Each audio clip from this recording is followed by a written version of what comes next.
사무엘상 19장 9절부터 17절까지의 말씀을 봉독하겠습니다. 사울이 손에 단창을 가지고 그의 집에 앉았을 때에 여호와께서 부리시는 악령이 사울에게 접하였으므로 다윗이 손으로 수금을 탈 때에 사울이 단창으로 다윗을 벽에 박으려 하였으나 그는 사울의 앞을 피하고 사울의 창은 벽에 박힌지라. 다윗이 그 밤에 도피하며 사울이 전령들을 다윗의 집에 보내어 그를 지키다가 아침에 그를 죽이게 하려 한지라. 다윗의 아내 미갈이 다윗에게 말하여 이르되 당신이 이 밤에 당신의 생명을 구하지 아니하면 내일에는 죽임을 당하리라 하고 미갈이 다윗을 창에서 달아내리매 그가 피하여 도망하니라. 미갈이 우상을 가져다가 침상에 누이고 염소털로 엮은 것을 그 머리에 씌우고 의복으로 그것을 덮었더니 사울이 전령들을 보내어 다윗을 잡으려 하매 미갈이 이르되 그가 병들었느니라. 사울이 또 전령들을 보내어 다윗을 보라 하며 이르되 그를 침상째 내게로 들고 오라. 내가 그를 죽이리라. 전령들이 들어가 본즉 침상에는 우상이 있고 염소털로 엮은 것이 그 머리에 있었더라. 사울이 미갈에게 이르되 너는 어찌하여 이처럼 나를 속여 내 대적을 놓아 피하게 하였느냐. 미갈이 사울에게 대답하되 그가 내게 이르기를 나를 놓아 가게 하라. 어찌하여 나로 너를 죽이게 하겠느냐 하더이다 하니라. 사무엘상 19장 오늘 본문 내용에는 사울이 어떻게 집요하게 다윗을 죽이려고 하는가, 다윗이 얼마나 급박하게 피난 생활을 해야 되는가 하는 내용들이 기록되어 있습니다. 이 내용에 들어가기 전에 9절에 있는 말씀부터 우선 잠깐 설명을 하고 들어가겠습니다.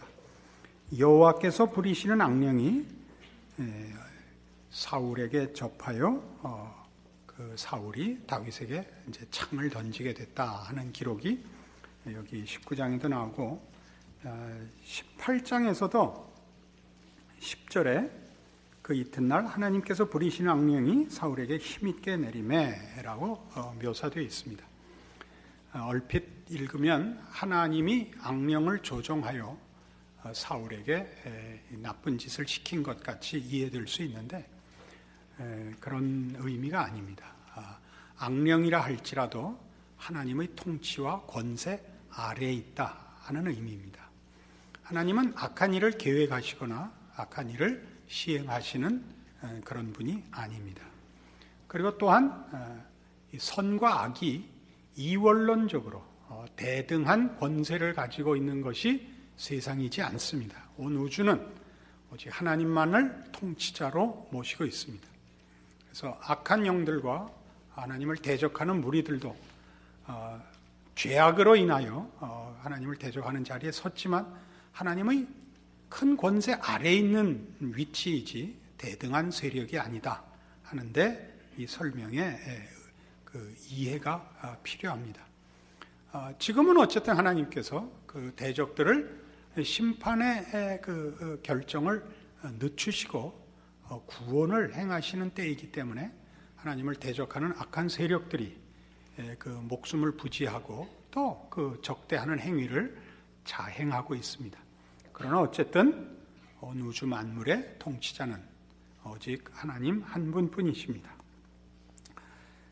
이 사울이 이 다윗을 죽이기 위하여 얼마나 여러 번 노력했는가 하는 것이 오늘 19장에 잘 묘사되어 있는데, 사울이 적극적으로 다윗을 죽이기 위하여 그의 모든 권세를 동원하고 그 집념을 불태우는 것에 반해서 다윗에 대한 묘사는 거의 없습니다. 다윗은 그저 도망가는 일만 여기에 있고 눈여겨볼 점은 그가 사울의 적대 행위에 대하여 무력으로 대항하지 않는다는데 오늘 본문에 아주 귀중한 핵심이 있습니다.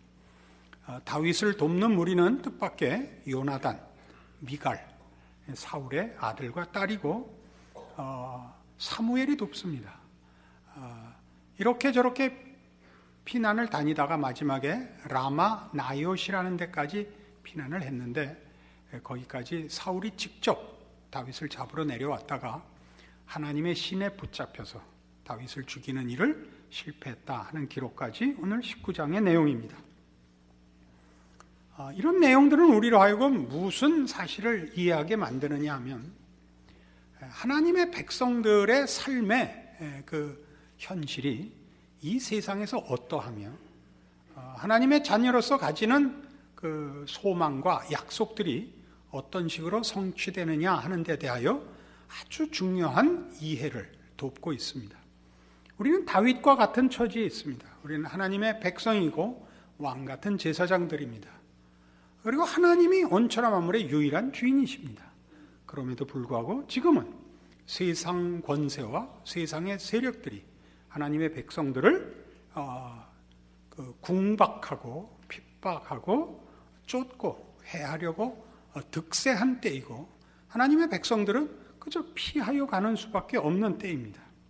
그럼에도 불구하고 사울을 이제 계속해서 우리가 확인해 보겠지만, 사울은 그가 가진 권세와 힘으로 자신을 승리케 하거나 그가 가진 권세로 유익한 결말을 보지 못하고 이 증오심만 불태우다가 스스로 자멸하고 마는 존재가 되며, 도망다니는 처지인 다윗이 결과적으로 승리하는 것을 우리가 확인하게 됩니다. 이런 일들은 우리가 우리 신자된 하나님의 백성으로서 사는 신앙 현실과 인생을 성경이 가르치는 내용으로 돌아보고 힘을 얻는 좋은 증거가 될 것입니다. 마태복음 7장에 가보시겠습니다. 신약 성경 첫 책인 마태복음 7장 15절입니다. 거짓 선지자들을 삼가라. 양의 옷을 입고 너희에게 나오나 속에는 노략질하는 일이라. 그들의 열매로 그들을 알지니 가시나무에서 포도를 또는 엉겅퀴에서 무화과를 따겠느냐. 이와 같이 좋은 나무마다 아름다운 열매를 맺고 못된 나무가 나쁜 열매를 맺나니 좋은 나무가 나쁜 열매를 맺을 수 없고 못된 나무가 아름다운 열매를 맺을 수 없느니라. 아름다운 열매를 맺지 아니하는 나무마다 지켜불에 던져지느니라. 우리는 다 하나님의 백성으로 말하자면 아름다운 나무요, 좋은 나무입니다. 좋은 나무와 못된 나무의 구별은 그 나무의 정체성, 그 됨됨이에 있습니다. 무엇을 했느냐 못했느냐가 아니라 그 내용이 무엇이냐, 그 존재의 가치가 무엇이냐로 좋은 나무와 나쁜 나무가 구별되고 있습니다. 좋은 나무의 좋은 나무인 증거는 갈라디아서 5장에 가면 이렇게 나옵니다. 찾아가 보시죠.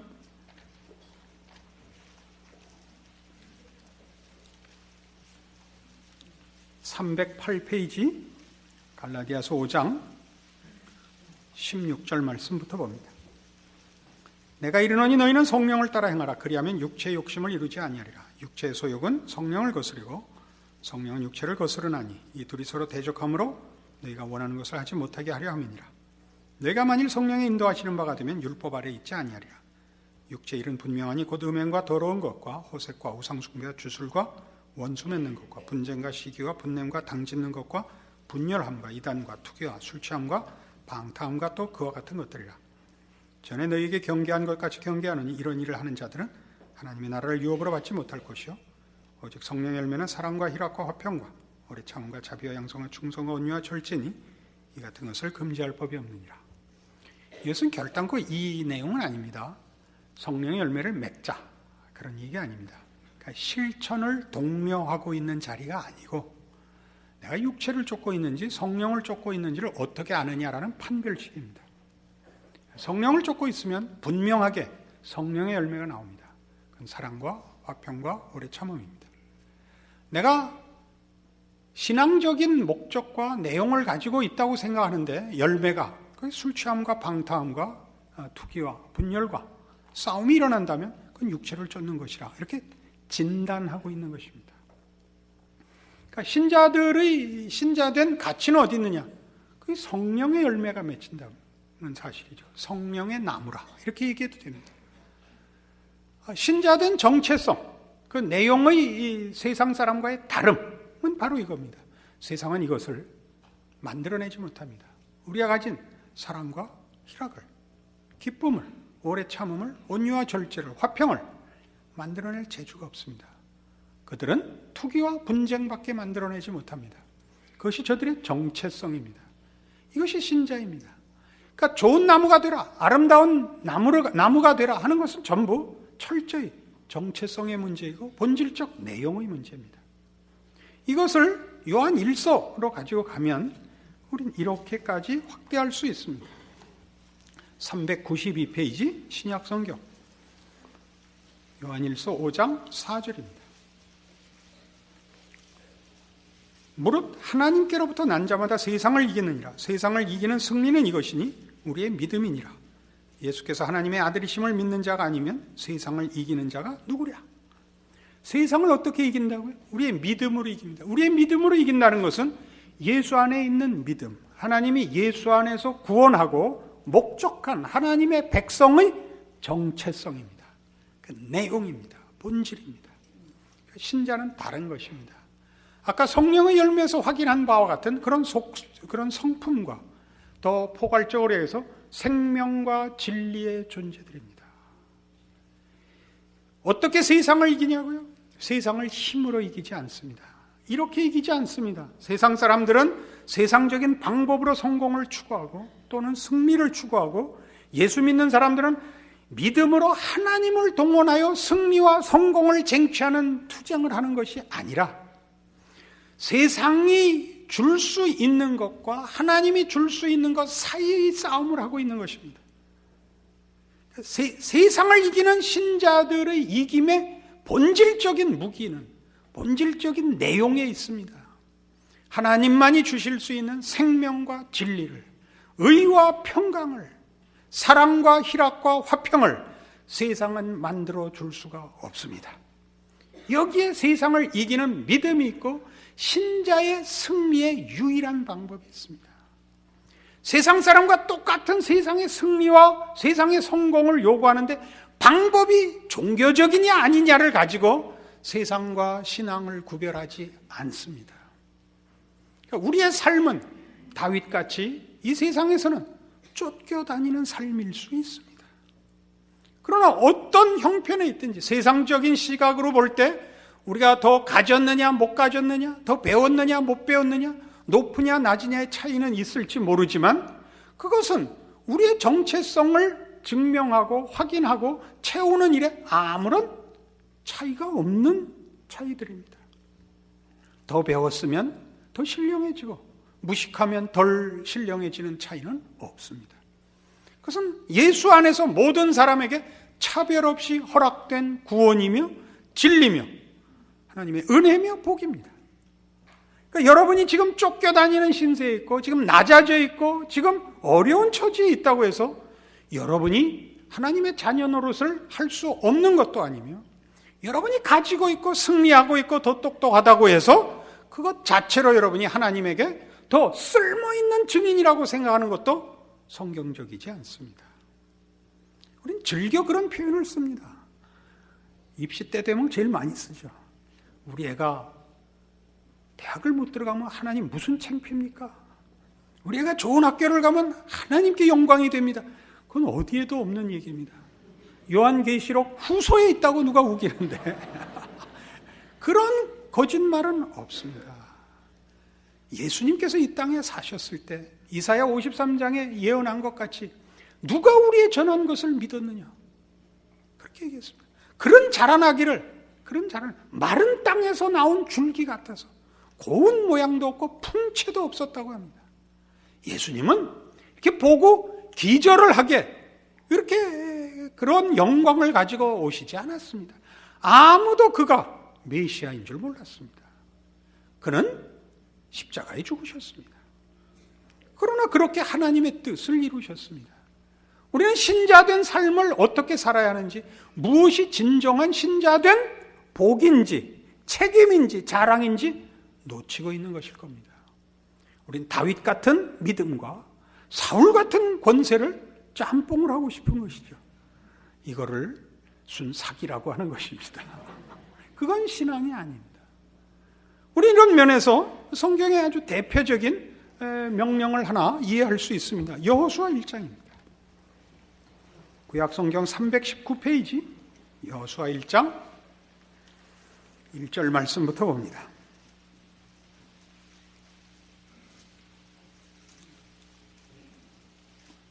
여호와의 종 모세가 죽은 후에 여호와께서 모세의 수종자 눈의 아들 여호수아에게 말씀하여 이르시되 내 종 모세가 죽었으니 이제 너는 이 모든 백성과 더불어 일어나 이 요단을 건너 내가 그들 곧 이스라엘 자손에게 주는 그 땅으로 가라.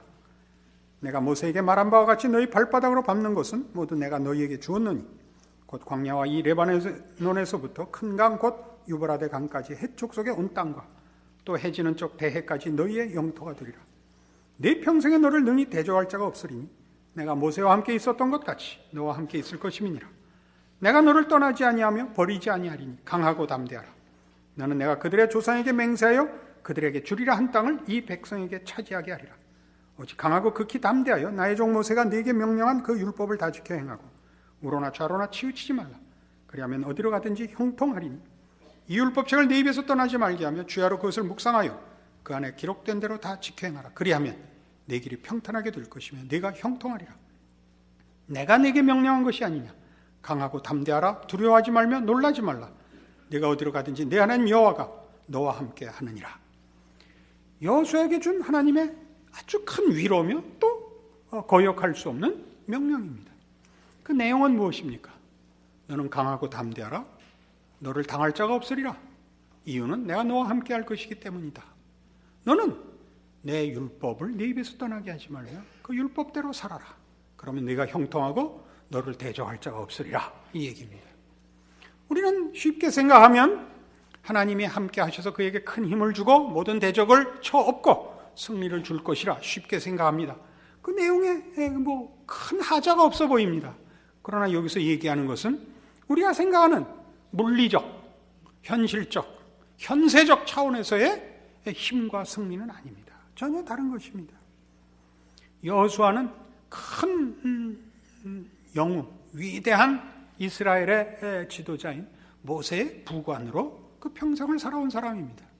이제 그 위대한 종이 죽었습니다. 모세는 이스라엘 백성을 바로의 손에서 애굽에서 구원해낸 영웅입니다.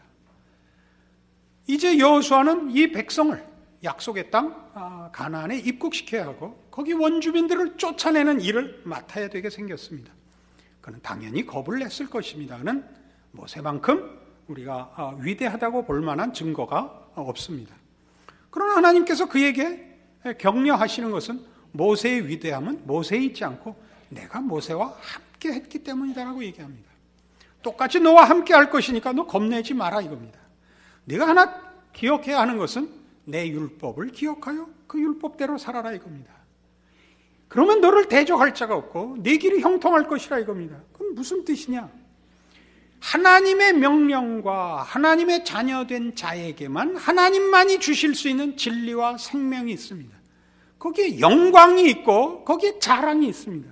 세상은 이걸 만들지 못합니다.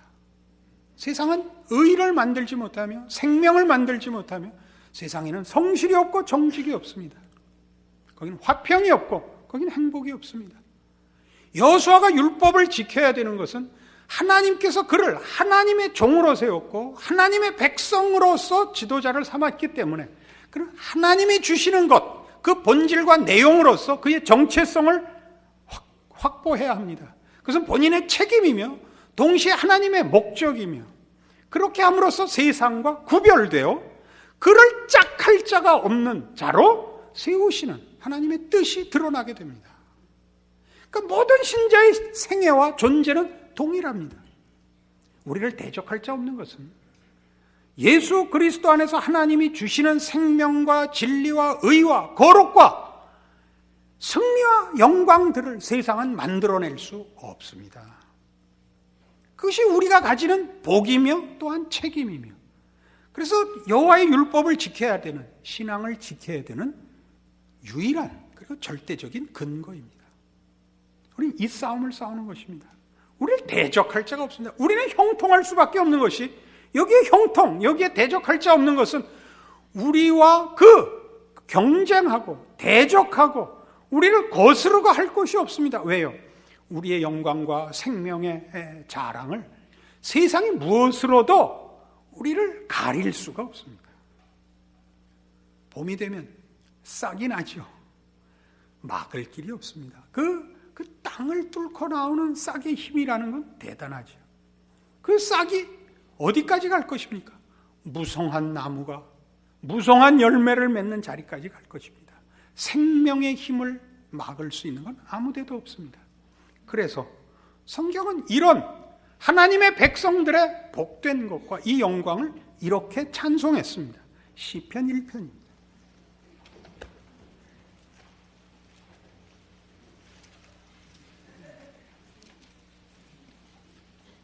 805페이지 구약성경 시편 1편입니다. 1절 말씀부터 봅니다. 복 있는 사람은 악인들의 꾀를 따르지 아니하며 죄인들의 길에 서지 아니하며 오만한 자들의 자리에 앉지 아니하고 오직 여호와의 율법을 즐거워하여 그의 율법을 죄하러 묵상하는도다. 우리는 이 구절을 인과율로 보통 이해합니다. 그것이 인간이 어떤 내용을 이해하는 유일한 방법입니다. 그러니까 여호와의 율법을 묵상하고 그 율법을 즐거워하는 자는 복을 받는다. 이렇게 우리는 원인과 결과의 법칙으로 합리적으로 이해를 하죠. 그러나 본 시편 1편은 어떻게 하면 복을 받는가 하는 얘기를 하는 것이 아니라 복 있는 사람, 복 받은 사람들은 뭐가 다른가를 얘기하고 있는 겁니다. 그 정체성의 차이를 얘기하고 있습니다. 그 특징을 얘기하고 있습니다. 복 있는 사람들은 뭐가 다른가? 복 있는 사람들은 여호와를 즐거워하고 여호와의 법을 지키는 것을 기뻐하는 자들이라 이렇게 얘기합니다. 이것은 어떻게 하면 복을 받는가를 얘기하고 있지 않습니다. 거듭거듭 강조하지만 우리는 이 문제를 조금 옛날로 돌아가서 한번 이해할 수 있습니다. 우리는 다 한국 사회에서 못 살던 자리로부터 선진국을 따라잡는 맹렬한 경쟁 시대를 살아왔습니다. 우리가 공부를 하는 것은 공부가 가지는 전인적인 목적을 가진 것이 아니고 서구 문명을 따라잡기 위한 그저 발버둥이고 몸부림이었습니다. 그래서 우리 한참 공부하던 시절에는 공부 잘하면 모든 다른 문제는 면책 특권을 누렸습니다. 공부 잘해 그럼 못생겨도 1등 신랑감이고 공부 못하면 아무리 다른 성품이 좋고 풍채가 좋아도 그건 꽝이었습니다. 공부를 잘하면 지각을 해도 용서를 받고 결석을 해도 용서를 받았습니다. 공부를 너무 많이 해서 아픈 거야. 그리고 체육을 못해도 90점을 줬습니다. 음악을 못해도 90점을 줬지만 공부를 못하면, 그래서 말하는 공부는 국산사자 여기까지입니다. 음미체 말고. 그러면 앞에 부분을 못하면 체육을 잘해도 점수를 안 주고 미술을 잘해도 점수를 안 줬습니다. 약간 과장하고 있는 건 사실입니다. 그러나 그때는 이쪽 국산사자가 전부였습니다. 그때는 막 엉겁결에 이런 경쟁 체제에서 경쟁만 하느라고 그 가치를 몰랐습니다. 그러나 지나놓고 보니까 공부를 잘한다는 건 꼭 머리만의 문제가 아니라는 거 아시죠? 노력해야 되고 절제해야 되고 성실해야 됩니다. 성실한 것은 그것 자체로 훌륭한 것입니다. 성실한 것보다 더 훌륭한 건 이 세상에 없습니다. 그리고 정직한 것보다 더 자랑스러운 것은 없습니다. 훌륭한 사람은 어떤 사람이냐? 성실하고 정직한 사람입니다. 성실하고 정직하면 우리는 그 사람을 훌륭하다고 합니다. 그죠? 이걸 근거로 하여 훌륭하다고 판정을 내립니다. 훌륭한 사람들은 예외 없이 성실하고 정직합니다.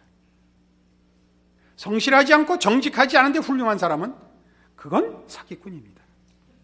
그는 용서하고 들어서 혹 정치적 지위를 얻을 수도 있고 혹 어떤 일로 부를 축적할 수 있을지 몰라도 우리는 그런 사람을 훌륭하다고 그러지는 않습니다. 훌륭한 사람은 예외 없이 성실하고 정직합니다. 성경은 지금 그 얘기를 하는 것입니다. 복 있는 사람들은 어떤가? 우리가 복 있는 사람들이죠. 하나님 앞에 은혜를 입고 구원을 받은 사람들은 다 복된 사람들입니다. 복된 사람들의 특징은 뭔가? 하나님을 즐거워하며 그 생명과 베푸신 은혜와 진리 가운데서 감사하며 사는 사람들이다 이겁니다. 감사하면 복 받는다는 조건절로 사용하지 마십시오. 예수를 믿고 나서 우리가 배운 가장 큰 자랑은 뭐냐? 예수의 안에만 참된 평안이 있고 참된 만족이 있다는 사실입니다. 세상은 이걸 만들어내지 못합니다. 우리는 경쟁사회에 살고 지금 한국교회는 성공시대를 살고 있어서 기독교 신앙마저도 성공을 위하여 방법론으로 쓰이고 있습니다. 그건 잘못입니다. 율법을 묵상하고 신앙을 지키면 성공한다. 이건 아닙니다. 그건 절대 아닙니다.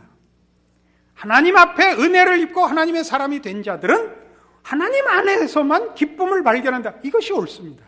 이것이 신앙입니다. 그래서 여러분들은 다른 것을 또 욕심을 낼 필요가 없습니다. 여러분들은 이미 가진 자며 여러분들은 이미 행복한 사람들이요, 주 앞에 복받은 자들입니다. 그래서 그걸 뭐라고 하느냐? 3절. 그는 시냇가에 심은 나무가 철을 따라 열매를 맺으며 그 잎사귀가 마르지 아니함 같으니 그가 하는 모든 일이 다 형통하리로다. 그는 시냇가에 심기운 나무입니다. 그 나무가 무성하게 자랄 것은 불문가지입니다. 그죠? 요새 이렇게 얘기하면 못 알아듣는 사람 많던데, 물어보나 마나다, 이런 뜻입니다. 명약관화하다. 그래서 제가 공부를 옛날에 생각보다 못하지는 않았다, 그런 뜻입니다. 불을 보듯이 뻔하다, 그런 뜻입니다. 우리 신자들의 승리와 자랑과 영광이 어디 있느냐? 우리는 생명의 뿌리를 받고 있는 자들입니다. 우리는 의와 거룩의 보호와 복주심 속에 있는 자들입니다. 우리는 복 있는 사람들입니다. 그러니까 우리가 세상을 무엇으로 이기느냐? 우리가 뿌리 받고 은혜를 입고 복을 받는 그 원천의 위대함과 그 원천 대신 우리 하나님의 무한하신 진리와 생명으로 인하여 우리의 우리됨은 세상의 뿌리를 받고 세상으로부터 영향을 공급받다 큰소리치는 자와 비교할 수 없는 자랑과 영광으로 세상을 이기며 우리의 우리된 것을 증거하는 것입니다. 여기에 복 있는 사람이라는 이 찬송시가 그래서 등장하는 것입니다. 악인은 어떻다고요? 4절. 악인들은 그렇지 아니하며 오직 바람에 나는 겨와 같도다. 기가 막힌 대조죠. 그들은 아무 생명이 없습니다. 생명의 내용이 있을 수 없죠. 무성함이라는 게 없습니다. 충만함이라는 게 없습니다. 그는 뿌리를 박을 어떤 진리와 생명의 토양물, 근거를 가지지 못합니다. 그는 바람에 나는 겨와 같습니다. 그죠? 이리저리 이 세상 풍조에 휩쓸려 다닐 뿐입니다. 우리는 사울에게서 그 모양을 보는 것입니다. 우리는 다 다윗같이 부름을 받고 있습니다. 우리는 하나님의 자녀입니다. 우리는 하나님만이 주실 수 있는 생명과 진리와 의와 거룩과 영생과 영광과 충만을 소유하고 있는 자들입니다. 이것이 우리의 우리됨이며 우리의 보상이며 영광이며 승리며 힘입니다.